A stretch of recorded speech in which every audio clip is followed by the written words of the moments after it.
All week on Washington Journal, we have been focusing on the battleground states that will decide this year's presidential election. We're examining what's changed since 2020, along with the issues and political trends that will motivate voters on Election Day. This morning, we're putting the political spotlight on the state of North Carolina. Will Doran is a state government reporter for WRAL-TV in Raleigh and joins us now. Will, good morning. Thanks for having me, Tammy. We really appreciate your time. We know there's a lot going on down there. Why don't we start with where the presidential race between Vice President Harris, former President Trump, currently stands? What's the polling looking like? So the polling has been remarkably stable in that race over the past week or so. We've seen 4 or 5 polls that have all put it at basically a 50-48 advantage for Donald Trump. So, well within the margin of error, but clearly a very tight race. Very few voters still undecided here in North Carolina based on all the polling that we've seen recently. And there have been several candidate visits in the past weeks. What type of events are they holding? Who are they trying to reach at this point? At this point, both sides are just trying to rally the base and make sure, that their most reliable voters are going to continue to be those most reliable voters. The Trump campaign has been sending people to more rural parts of the state, places, like Goldsboro, Rayford, which is where J.D. Vance was yesterday, which is outside of Fayetteville. And then, the Harris campaign has been sending people to the bigger cities.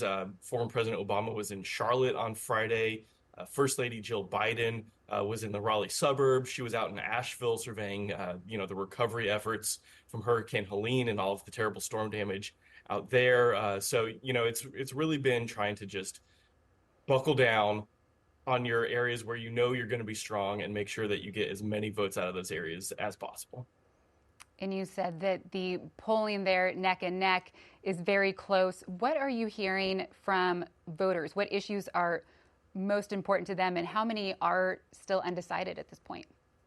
Yeah, that the 50-48 split that we've seen in those recent polls, I should note that's the exact same margin, essentially, that Trump won North Carolina by in 2020. He got just under 50% of the vote. Joe Biden got just over 48% of the vote that year. Is about a 1.5 point win for Trump. So, it looks like the same issues that were important and were driving people in 2020 remain driving people here in 2024. There hasn't been a whole lot of movement in the parties.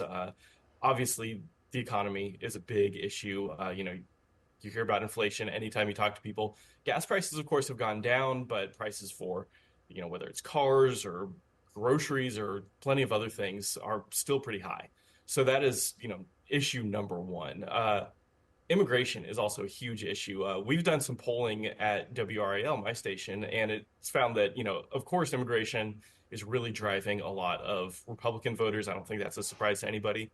But a whole lot of Democrats also have concerns about immigration policy here in the U.S. and want to see politicians doing a little bit more on that. So, if there's one thing that could, maybe flip some voters on that side, I think that's one thing. And then, of course, if you're going to flip voters from Republican to Democrat, abortion is a big issue that we've heard. And Democrats are really trying to play that up in the suburbs with women, people who may have voted Republican in the past, but they think are gettable this year because of, the messaging on women's rights. And when it comes to women's rights and having Vice President Kamala Harris as one of the nominees after President Biden was the presumptive nominee for the Democrats until about July. What changed there in the state? How did that play out for Vice President Harris? Yeah, well, the fact that this race is looking as neck and neck as it is was very much not the case this spring and early summer. Plenty of polls had Donald Trump leading Biden by 6, 7, 8 percentage points. So, switching to Harris, now it's only a 2-point race. So that has really made North Carolina a competitive state once again. We've seen enthusiasm among Black voters really shoot up since the party switched from Biden to Harris. Also among young voters. And the Harris campaign has also spent a ton of money on get out the vote programs on college campuses all across the state. And so, they're hoping that they can kind of resurrect that the Obama coalition that a lot of people have talked about that helped President Obama win the state in 2008. That victory in 2008, that was the only time since Jimmy Carter that a Democrat has won North Carolina. So Democrats have really been chasing that ever since, and they're hoping that by nominating Kamala Harris, they'll have a shot at finally getting back to that stage. We are talking with Will Doran. He's a state government reporter with WRAL-TV about the battleground state of North Carolina. If you have a question or comment for him, you can start calling in now. The breakdown for this segment is a little bit different. If you support Trump, Vance, you can call 202-748-8001. If you support Harris, Walz, it's 202-748-8000. If you are undecided or support others, the line for you, 202-748-8002. And if you are a North Carolina resident, special line for you, 202-748-8003. Well, the presidential race is close there, but so is one of the races for the House. That is the first district between Democratic incumbent Representative Don Davis and Republican challenger Lori Buckout. Tell us the latest, give us the latest on that race. Yeah, so this is the first congressional district in North Carolina. It stretches from the Outer Banks on the coast, 2 or 3 hours to the west towards kind of the middle part of the state near Raleigh, where I am. It's largely a rural district, but it's an incredibly competitive one. There are a lot of rural Black communities in that district. And for decades, it has sent a Black Democrat to Congress. But this is really the first time since the 90s that could change, and that, Republicans have a real shot at winning. So the Republican candidate is Lori Buckout. The Democratic incumbent is Don Davis. Both of them are former military officers. This area is a big military community. Obviously, we have Fort Liberty, Camp Lejeune, Norfolk Naval Base in Virginia is just over the line of this district. So those veteran issues are, really near and dear to the hearts of a lot of people there. Economy and immigration, obviously, two of the main issues in this district. It's really close. I was crunching the numbers, and this district voted something like 9 points to the left of the state back in 2016. But by 2020, it was only about 2 or 3 points to the left of the state. And in the 2022 midterms, it was actually a couple points to the right of the state. So this is an area that has been shifting to the right. And the big question for Democrats, for Representative Don Davis, is are they going to be able to pull it back to where it was in 2022, a little bit more liberal leaning than the state as a whole? Or is it going to continue that rightward trend and elect a Republican for the first time since the early 1990s? We are talking with Will Doran out of Raleigh, North Carolina, about the battleground state. We will hear first from Francine. She is in North Carolina on the line for Support Harris Walz. Good morning, Francine. Good morning. How are you? Doing well. And good morning, America. I am for Harris Walz because I'm tired of Trump beating down America, saying that this is a terrible country, we're a garbage can. He talks about immigrants as if they're not human. And every time he says immigrant, I know he's talking about brown and Black people. I'm tired of it. I'm in my 70s, and I think we should all turn the page. Let's start a new life here, a multiracial, multi-ethnic country, which we are supposed to be. And I want to remind people why we fired Trump. He choked when he was president, when the pandemic hit. Remember all the lies he told us. Remember how many times he said, it'll be gone in 2 weeks. It'll be gone. Remember all the people that died that was stacked up in refrigerator trucks where he couldn't handle things. Remember how he held up the ventilators when hospitals were begging for ventilators, and Don Trump Jr. said, those are our ventilators. They had 900 ventilators in in a stash in Washington somewhere. Francine, Just remember. we'll get a response from Will. Yeah, well, to her point, on, a multi-ethnic society, North Carolina has been becoming incredibly diverse over the last few censuses. And so that is giving Democrats hope that they are going to be able to break through in this state that has been pretty consistently Republican leaning. It hasn't quite happened yet, except, as I mentioned earlier, the 2008 win for Barack Obama here. But every year we are a booming state and it's becoming more racially diverse here. So Democrats think that it's just a matter of time, and maybe this is the year.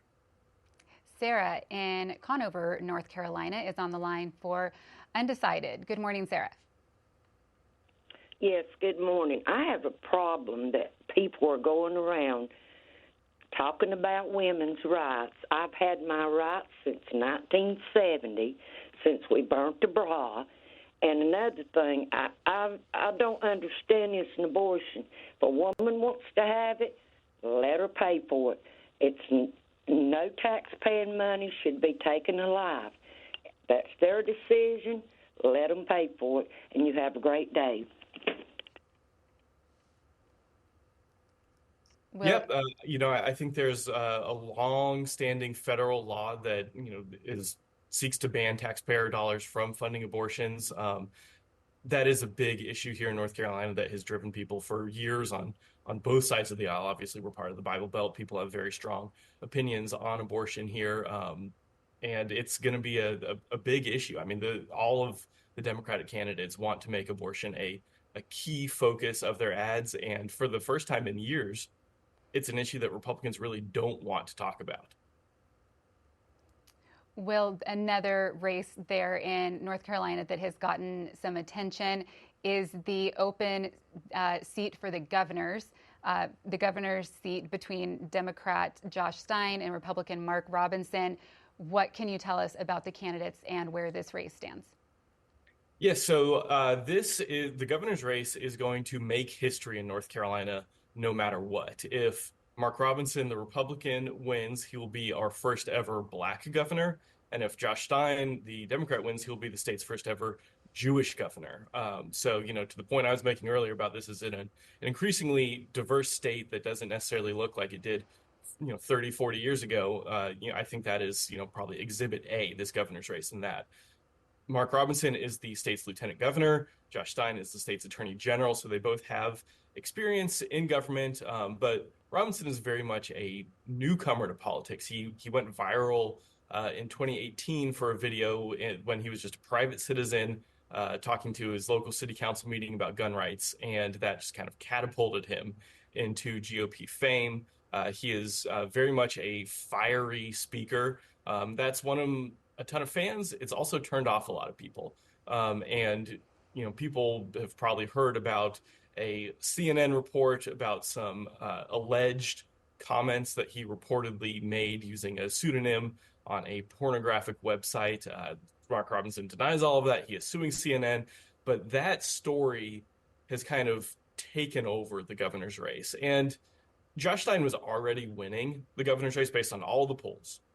He already had a pretty substantial lead, but ever since that article about the comments came out about a month ago, we've seen Stein doing even better in the polls than he had been. And so, you're setting up for kind of a continuation of what we've done in North Carolina for a long time of, looking like the state may favor a Republican for president, but may also favor a Democrat for governor. We're a state where people like to be ticket splitters, like to vote for people on both sides of the aisle. In both 2016 and 2020, North Carolina voted for Donald Trump for president, but also Roy Cooper, a Democrat, for governor. Cooper is term limited this year. He can't run for a third term. So now we have this race between Robinson and Stein to replace him. So far, based on the polling, it's not looking as close as the presidency. And to your point on ticket splitting, the headline from Axios: Trump unfamiliar with North Carolina governor race despite Mark Robinson endorsement. Trump backing away after that reporting from CNN. How often are voters in North Carolina ticket splitting? It's a small but big enough number of people. In the polling we've seen, it's been about 5 to 8% of Republicans, or at least I should say Trump supporters, are also planning on supporting Josh Stein for governor.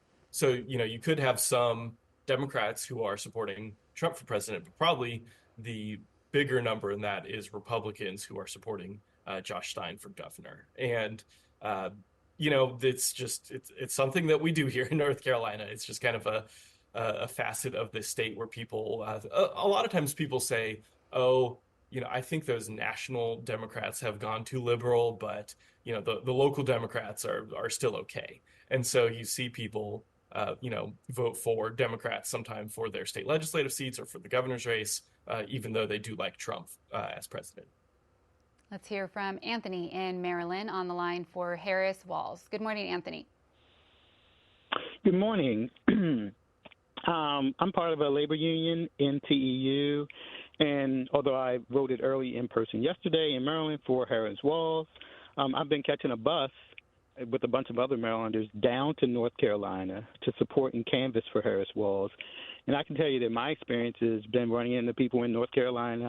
I was in Nashville, North Carolina, the last time, who are enthusiastic supporters of Harris Walls. So I guess my question is, how reliable are the polls that you're looking at in North Carolina, and is there a chance that they're undercounting support for Harris Walls in North Carolina? Yeah, Anthony, that is a great question. I don't think there's any doubt that polls are not perfect, right? We've seen that in the last several presidential elections. It's just, because of cell phones and a whole lot of other factors, it's really hard to do polling as accurately as you once could. So absolutely, the polls could be off, but they could be off in either direction. It could be undercounting Harris supporters. It could also be undercounting Trump supporters. So what we look at is kind of the trend, and basically all of the polls that we've seen recently have Trump very slightly up. And so, even if they don't agree on the exact numbers, it's kind of this, what they show. But I'll also note, even while Trump is very slightly up in those polls, they're all within the margin of error. So absolutely, this race could go either way. In 2020, we were the closest red state in the country. We had 5.5 million people vote in North Carolina, and Trump won by 75,000 votes, little over 1% of the vote.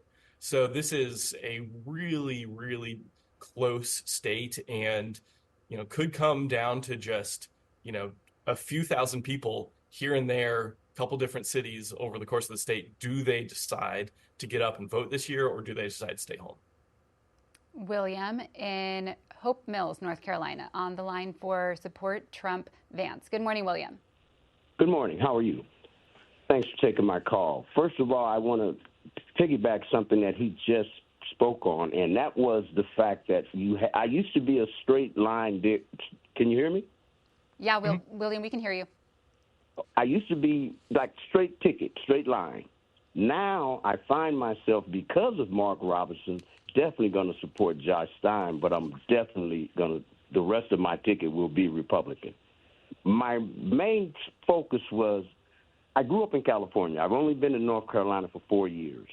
And it kind of amazes me how people here on the eastern seaboard, down south and up north in these places, can latch on to a candidate that they know very little about, whose background no one's fact-checked, who brags on this prosecutorial excellence when that's never been the case.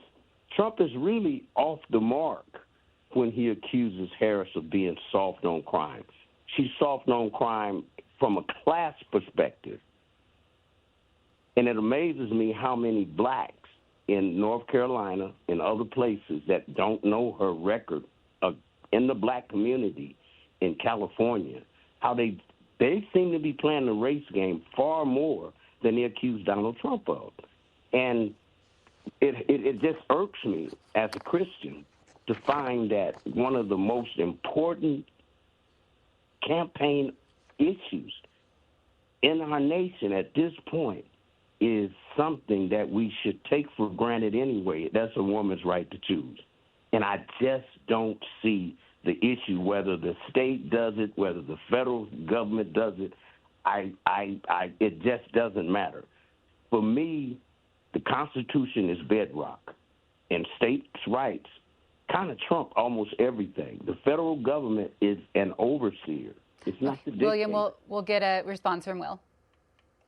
Yeah, what he mentioned about Kamala Harris's background as a prosecutor is something that I've heard come up before in conversations, talking to organizers who are out in the field knocking on doors. They say one of the groups that is a little bit skeptical of Kamala Harris is Black men. And it's because of her record as a prosecutor. A lot of them, from what I've heard from organizers, is that they have questions on what exactly her role in the justice system was. Was she perpetrating what a lot of people see as systemic racism in the system, or was she trying to improve on that and make it better and fight against it? And so that's been a challenge for Democrats when they've been canvassing in Black communities, is trying to talk to people about Harris's record as a prosecutor.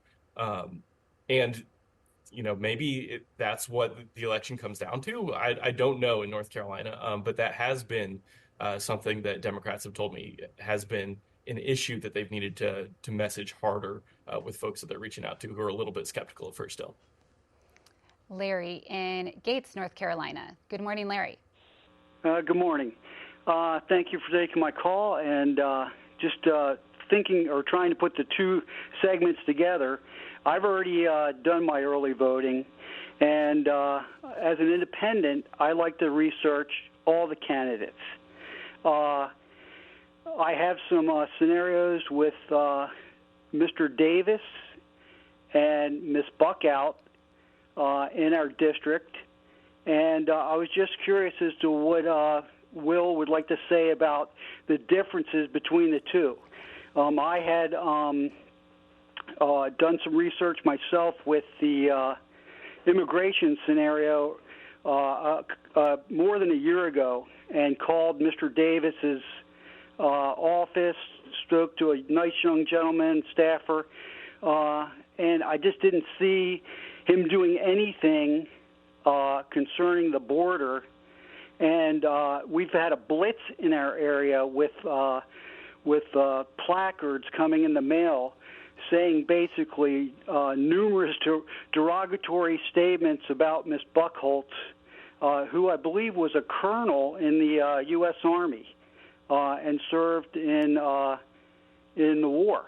But I'd just like to know the differences between Mr. Davis and Miss Buckout for anybody out there that would be interested. Thank you. Yeah, Larry, that is a great question. Lori Buckout was an Army officer. Don Davis was an Air Force officer. But beyond that, there are plenty of differences between those two candidates. And the immigration issue is a huge thing that has come up. And you've seen a lot of the ads in this district focus on immigration. And Don Davis has been one of the most probably moderate Democratic voices on immigration. He has voted with Republicans, not on every single immigration bill, but on quite a few, including one recently that, pretty harshly criticized Kamala Harris as being the quote unquote border czar with failed border policies. And that, he was one of, I think, only 3 or 4 Democrats in all of Congress who voted for that. So he has really tried to change that messaging that Democrats have not done enough on the border, that he in particular has not done enough on the border. Now, whether or not that sways people is yet to be seen.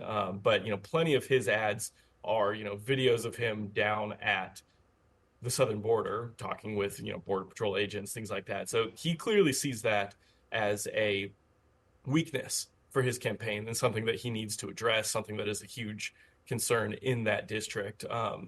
And then abortion has also been a huge issue that he is trying to hit Buckout on, trying to say that, she is too extreme on abortion. She would, back national restrictions on that. So, both of those campaigns have, really been hitting the other one hard. And we've seen a ton of national groups pouring millions and millions and millions of dollars into this race as well, because, we're a key battleground state for statewide races, for the presidency, But when it comes to Congress, this is the only competitive congressional seat in North Carolina. And, with Republicans only having, I think it's a 2 or 3 seat majority in Congress right now, uh, you know, if they can flip this district, that would really help them hang on to power coming into 2025. So, there's going to be 20 or 30, maybe more millions of dollars spent on this one congressional district here in North Carolina. And yes, immigration is a huge issue. Abortion is a huge issue. But I think in the end, it might just come down to the presidential race. And, if this district continues trending right, Kamala Harris is going to have to win the state by a pretty large margin for Don Davis to be able to hang on. On the other hand, if Don Davis can turn out a lot of the Democrats in that district who, they've had lower voter turnout rates in the past, that could help Kamala Harris over the top in North Carolina. So it's definitely one to keep an eye on. Well, let's talk about early voting there in North Carolina. According to the election lab, it was these numbers last updated yesterday, almost 2.3 million early votes. How does that compare to previous elections? We are setting records for early voting here in North Carolina. So, the people are clearly interested in this race. People clearly want to go out, make their voice known ahead of time, make sure their vote counts. And, there were a lot of concerns because of Hurricane Helene about a month ago hit Western North Carolina. It's the deadliest natural disaster in state history, did tens of billions of dollars in damage, just devastated about a quarter of the state. And so there were, serious questions about whether places out there, whether people out there would be able to vote, whether they'd be able to get to their polling places, whether the roads would even still exist to let them get out of their neighborhoods into the polling places. And it's really been shocking for a lot of people that area voter turnout is actually above average compared to the state as a whole. So those folks out in Western North Carolina, even though they saw all of this devastation in their communities, they've been turning out to vote at an even higher rate than the state as a whole. So, and the state, like I said, has been setting records. So, we are on pace for, it looks like, a record-setting year here in North Carolina. We had about 75% voter turnout in 2020, and it looks like we could be right there, if not above it, again this year. Tim in Charlotte, North Carolina. Good morning, Tim. Hey, how are you? Doing well, Tim. Can you hear me? Yes, we can. Okay, I just wanted to piggyback off of what you said. I'm really an independent, and I was born in Charlotte, but I've lived all over the country. And I want to address the lady that made the first comment about how Trump failed with all of his policies with COVID. And what I wanted to say is the people in Western North Carolina, the people in Augusta, Georgia, the people in Evans, Georgia, all the way down to Florida, FEMA did an absolute horrid job. The federal government response was terrible. If it wasn't for Franklin Graham and other independent people that came in to help these people, I mean, it's an abomination what FEMA's done. And that was directly with Biden and Harris. I mean, I could go on and on and on. I mean, look what Cuomo did in New York. He killed how many thousands of people up there. He was the governor. He let how many thousands of old people die in homes. So this lady wants to talk about this and healing everything. I mean, this country is very divided because of nobody wants to use common sense and try to really get things done appropriately the way they should. And my last comment is when I moved back to Charlotte in 2010, the Spanish Mexican people all came in there at one time. There was a Republican mayor, and they decimated Charlotte for over 5 to 7 years. And you can ask any black person that lived there at the time. They were not thrilled with it. And that goes way back with Obama and immigration and the catch and release. So when these people want to call on here and talk about Trump, and I'm not a great fan, I'm looking at the lesser of two evils, but I'm just trying to make the comment of what has gone on in that state and in South Carolina because I've lived there too. All right, Tim, we'll get a response from our guest. Yeah, to Tim's point, Donald Trump has been slamming the Biden administration over its response to Hurricane Helene. Now, we've heard from plenty of people on the ground that, thousands of FEMA workers were there and have been helping out. And, we've seen FEMA hand out hundreds of millions of dollars to people on the ground there already. But that doesn't change the fact that, yes, there was still massive devastation there. Dozens of people died, and people feel very obviously strongly about this. And so I think the fact that you've seen voter turnout in that western part of the state exceed even the rest of the state shows that people out there are fired up, do want to make their voice heard, and that is a very conservative part of the state. So I think that's something that Republicans have to be pretty pleased by. And Will, wanted to ask you about the one statewide ballot measure there in North Carolina that has to do with non-citizen voting. What can you tell us about it, and what would it mean for North Carolina if it were to pass? Yes, we've got a constitutional amendment on the ballot this year. It would say that only U.S. citizens can vote in North Carolina. Now, our state constitution already says that. So this wouldn't really change it. It would tweak the language, but it wouldn't change the rules. But there have been issues in other states where a few cities have allowed immigrants to vote in local elections. Immigrants are never allowed to vote in federal elections, but some cities have said, okay, if you want to vote on, city council, school board, things like that, we'll allow immigrants to vote. It's been very rare, but it really took off, in some conservative media circles. And so North Carolina says that basically the supporters of this say that the way the Constitution is worded right now allows maybe for a judge to come in and interpret that at some future date that immigrants could vote in North Carolina. So they want people to pass this amendment as kind of reinforcing our support of only allowing citizens to vote.